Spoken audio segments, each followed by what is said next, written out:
what Kleinman is talking about. This is his book I showed you. It is being as a textbook in many colleges and universities in the Department of Psychiatry, rethinking psychiatry.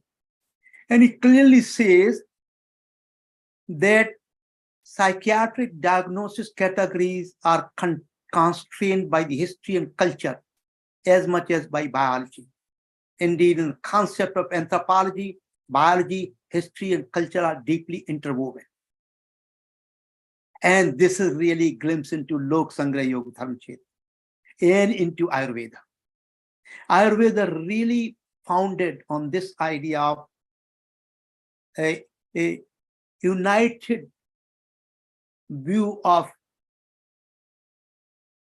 its modules, whether the biological entity or anthropological field or historical, cultural, all these fields come together in a very yogic integrative process in order to understand a disease and a process of curing.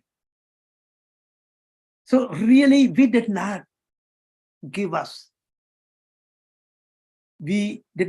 really get to that point yet to write some textbooks and make sure that we have a holistic viewpoint of the health and healing and disease.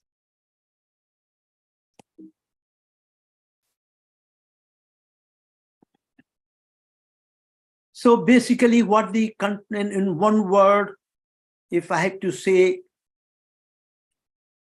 the trouble with the rat race is that even if you win, you are still a rat. We here in America, if you go to academic world, intellectual world, and this phrase is quite often used, that we are in a rat race. And if you invite the Indian intelligentsia, educated people, most of them will say, sorry, we don't have time for our own self. These are the excuses that are very prevalent and pervasive in contemporary society.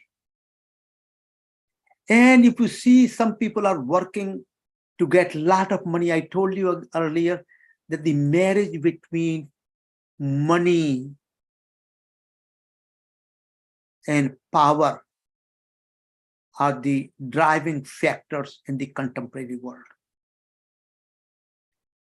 And look at the Steve Jobs, his popularity, his power, his wealth.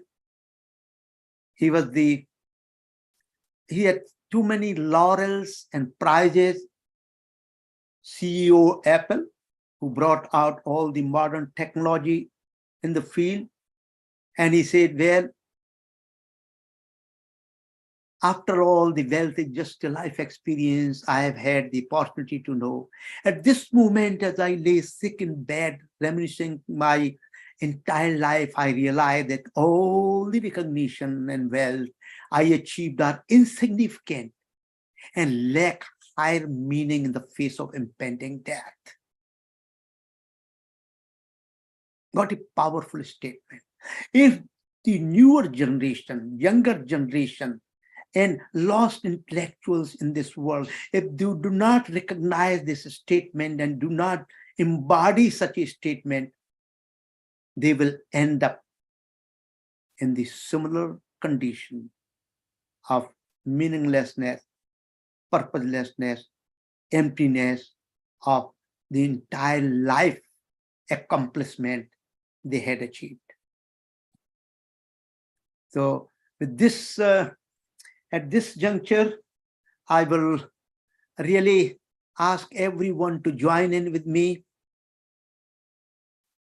to sing this Santi mantra.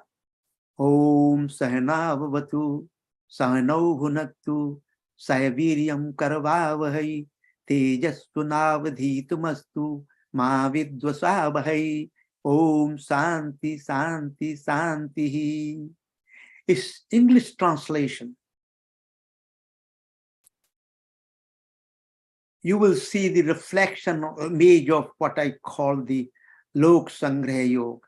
Let us together be protected, and let's together be nourished. Let us together join our mental force and strength for the benefit of whole humanity. Let our efforts at learning be luminous and filled with joy, endowed with the force of purpose. Let us never be poisoned with the seeds of hatred for anyone. Let there be peace and serenity among us. Santi, Santi, Santi. What an invocation of such a beautiful Santi mantra.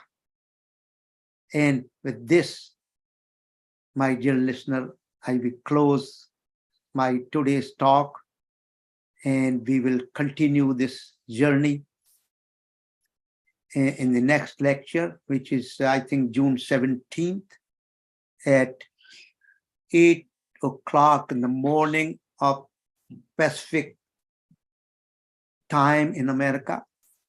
And I hope you can join with us in this joyful journey. And with this, I ask your forgiveness and I ask for your blessing. Thank you all. Thank you so much. Hari Om.